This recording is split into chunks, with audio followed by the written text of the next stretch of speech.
Good afternoon, everyone. I am Pedro Virginia Saras, and together with my groupmates, we will be talking about the guest and the service setting.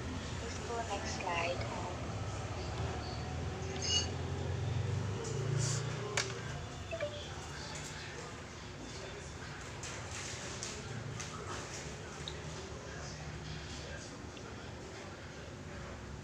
Please go next slide.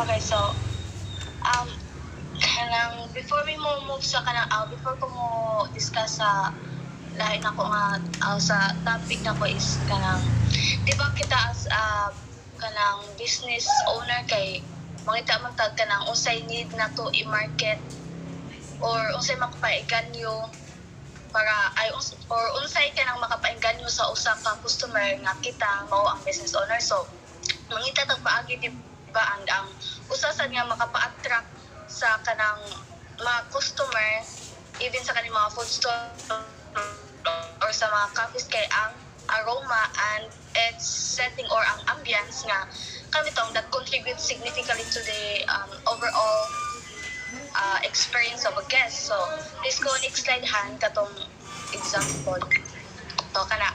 So just like stated in the book wherein kaning sa Reality Bites wherein na ay famous nga Chinese restaurant sa Metro nga known nga mo serve og kaning dim sum products din sa ilang dining area kay makita ra po dito ang ilang preparation area kung asa sila magluto sa ilang mga gina-serve nga mga foods to the point ka ang mga customer sad kay makapalimaho sa ilang mga gipang luto. So di ba sa tanaw ninyo guys is naapektuhan ba ang sitwasyon sa pagkaon sa customer pinaagi sa atmosphere sa dining room nila? So di ba kay yes, so mo nang kanang that's why ang service space is kanang importante siya sa hospitality industry.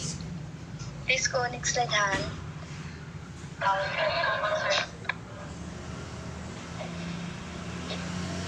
Next slide Han. So servicescape. So the servicescape is the actual physical environment where the act of service is performed, delivered, and consumed. So ari nga area is ari na mag-enter ang guest and service agent. A great example of a servicescape are the front desk sa usa ka hotel. So di ba ari na mag-ask of information or inquire ang mga guests, especially when checking in or out.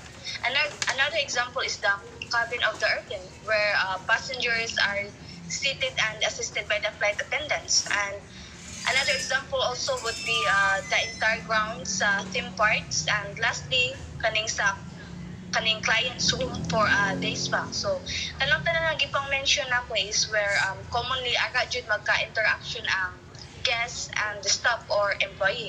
So therefore, it is kanang very crucial jud nga i-plan ang servicescape as it contributes a huge impact of a guest mood while experiencing the service provided. So in addition, importante sad kaayo ang usa ka employee sad nga i-properly plan jud ang service setting kay it will affect the overall productivity. So that's all for my report. And since kanang si Wayne Sarzuelo kay excuse siya, so we will proceed to the third reporter. Thank you.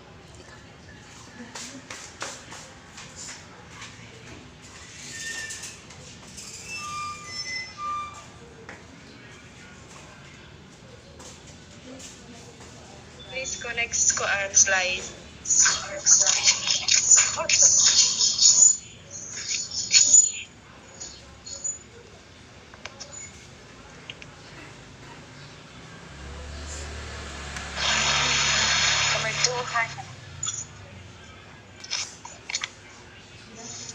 Good afternoon, everyone. I am Okan Charlene, so I'll be the next reporter.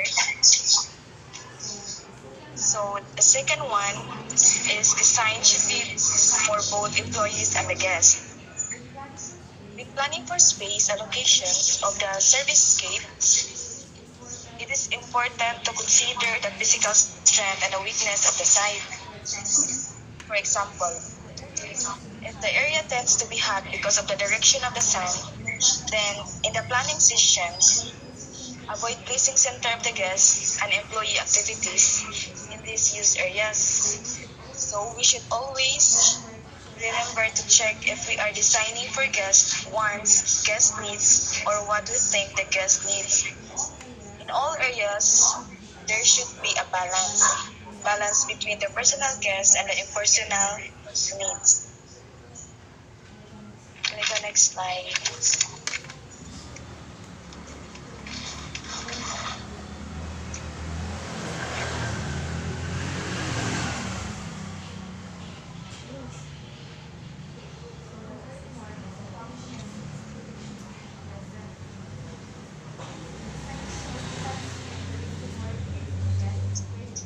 So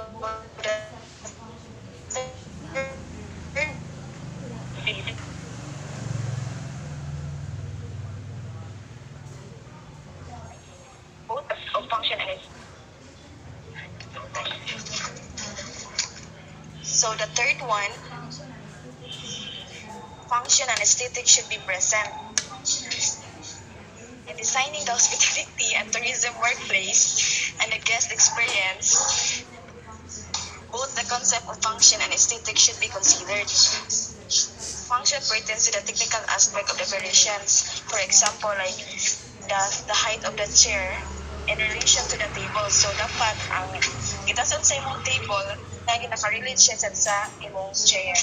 So the quality of the materials used in making the chair, and also they are comfortable for the guest or the employee. But always remember that if the chair is not visually appealing, you will be having a hard time convincing a guest to sit there, since this thing will be designed for the guests and employees. The functionality of the equipment and its beauty and appeal should all be considered at the same time. Thereby, it means guest satisfaction and functionally portability must go hand in hand. Next slide, please. So, set up substantial experience for the guests of employees. It is important that when a guest or employee comes in contact with a service scape, he or she can immediately answer the question, what is in the store for me?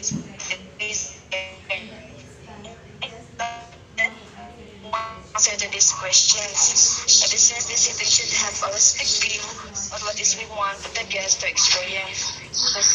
If it's properly, the resort theming is usually established. That's all for my report.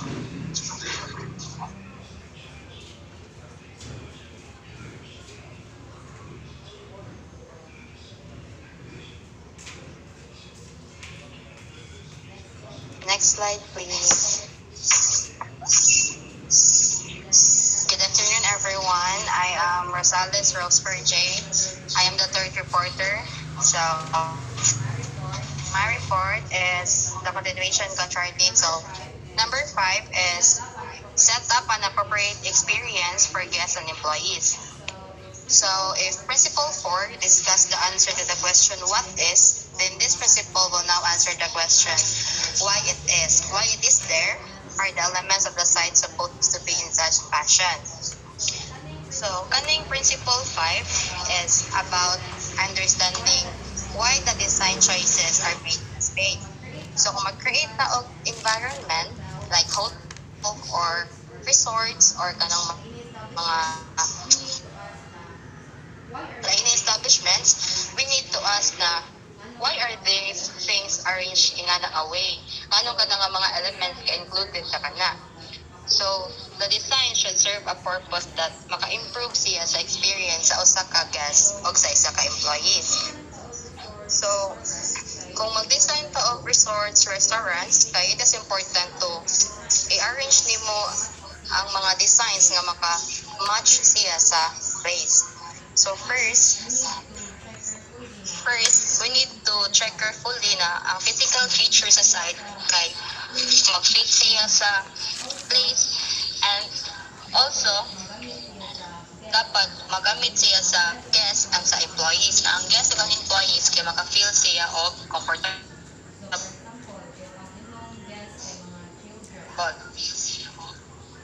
So for example, if ang imong guest kay mga children, so dapat ang imong main priority kay ang safety gyud sa mga children. And also ang iyang design dapat kay relate po siya sa mga children, like ng mga Barbie pa or any na kanang pambata na mga designs. Then, in designing such elements, scaling will also take a big part in the concept. So scaling pertains to the proportion of the sizes of the design pieces used in the concept. So there are two scales that are commonly used for this setting. So first is a human scale. So ang human scale, this means that the size of the objects or the features in the design should match what feels comfortable to the people. So for example, lang is kanang hotel lobby. So mga hotel lobby kay for kuan naman na relaxation. So kanang mga agi-agi dira kay feel pag nilang moment. So muna dapat ang design po dira kanang makahatag po siya kanang maka-feel og relax ang mga guests dito ba nga di kay ang iyang mga design is dili kay dagko like sakto lang. Tingnan na. Then the second one is speed scale. So this scale refers to designing based on how fast or slow things happen in a space. So example ani is kanang sa airport where ang mga people there are kanang moving quickly, people there come and go. So ang design there kay nasa clear designs and pathways na nag-accommodate siya sa speed sa isang activity. Next slide please.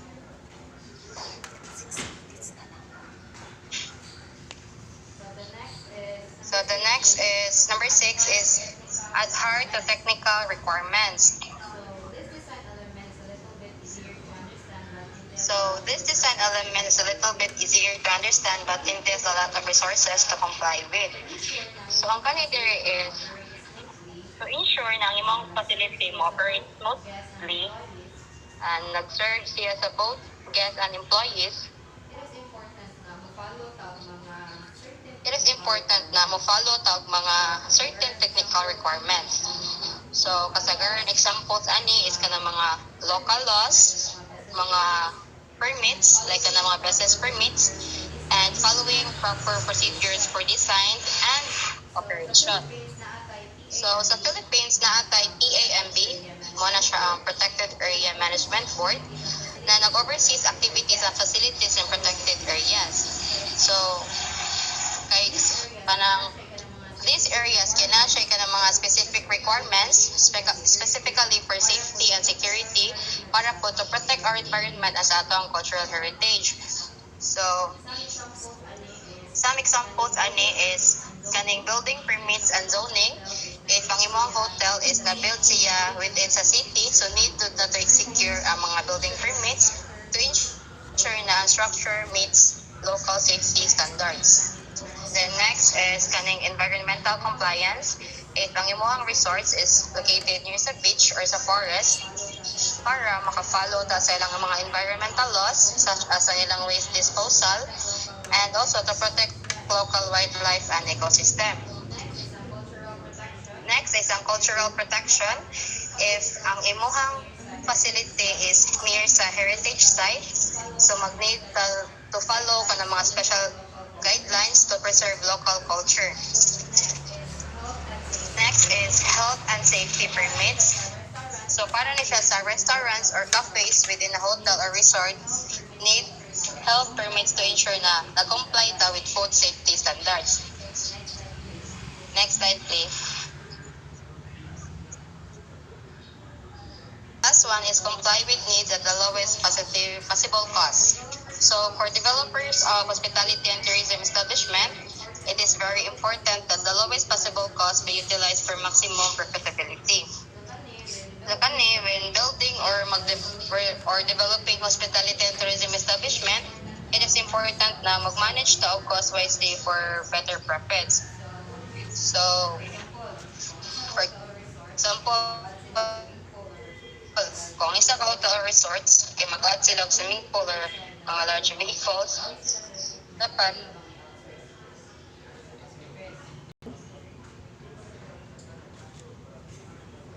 Hindi sa ako balik sa 7 hand.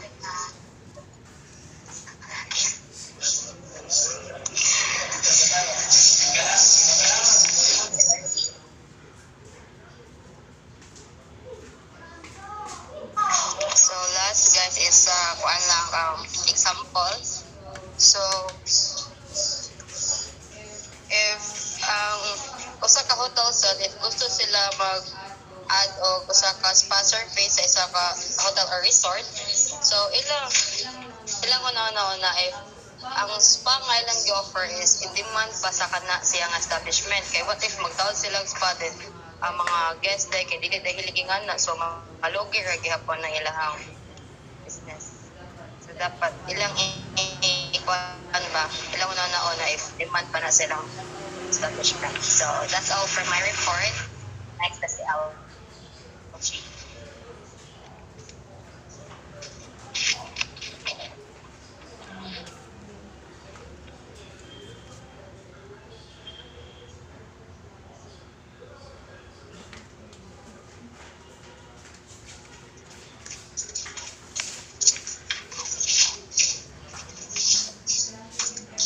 Good afternoon, everyone.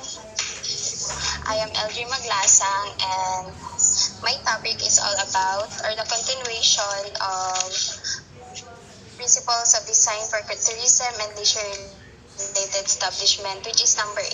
So number 8 is establish design with less supervision. So every owner, developer, and designer hopes that an idea will be implemented with the least amount of supervision because it will save the facilities money. However, doing this is very difficult because supervision and monitoring usually go hand in hand.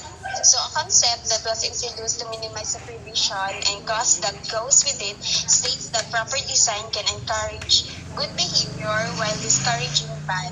So it means that when designing, it is important not only to clean up a space and implement a design, but also to put in concepts that would discourage users or guests and employees of doing bad or untoward things. So best example dito is the vandalizing problems on outdoor walls. So every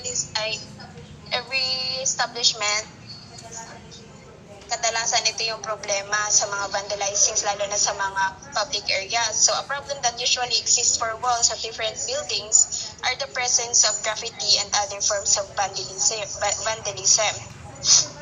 So to provide a solution to this, it is the best that most ferns and vines to be planted and made to grow on these walls. So by doing this, a design has been implemented and vandalizing problem has been averted, as graffiti artists would be having a hard time implementing their design by growing plants in place. So next slide, Han.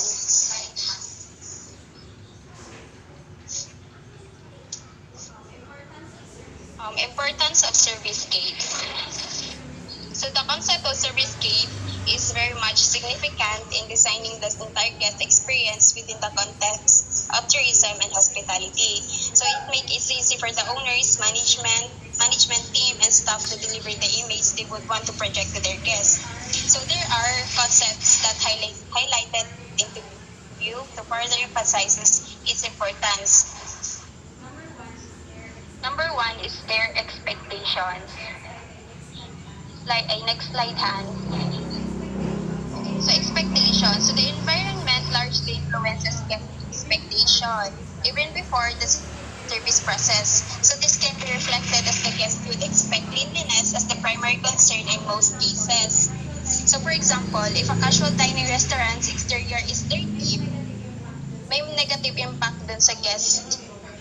Negative impression which is to affect their entire experience. Independently, the ability of the restaurant team, so the chef and the dining room team, is in no way connected to the cigarette butts outside the restaurant, but it is a must that the restaurant team must take care of it, or else the guests would expect a negative experience or would not enter at all.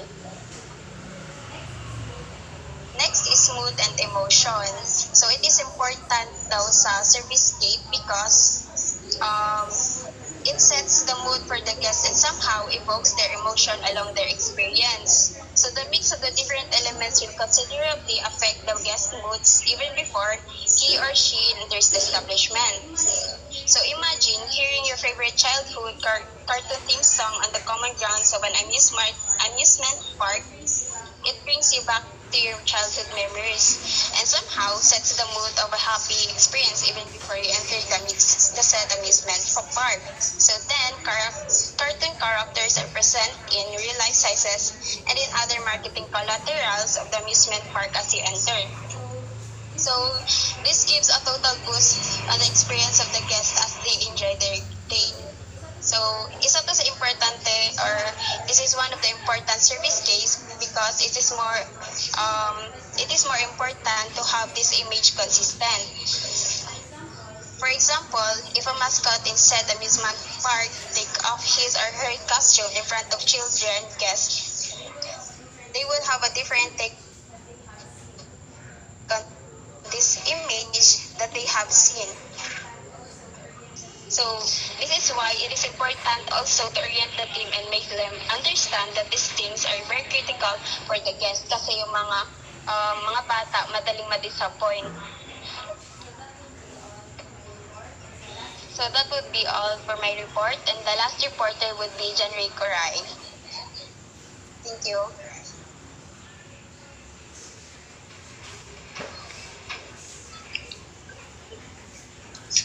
So I'm the last reporter, John Ricoray. So employee satisfactions.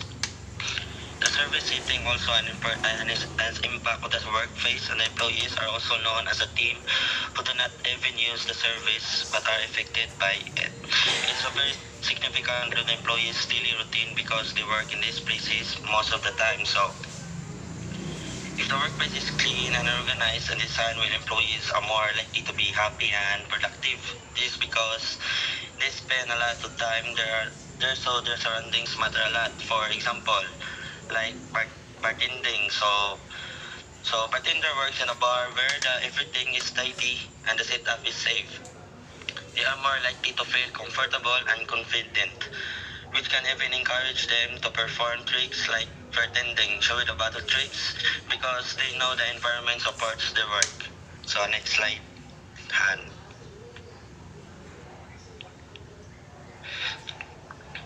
So surveys, productions factory. The city may only be a service backed up by the reality. It is where the guests co-produce the experience with the different aspects of the service product.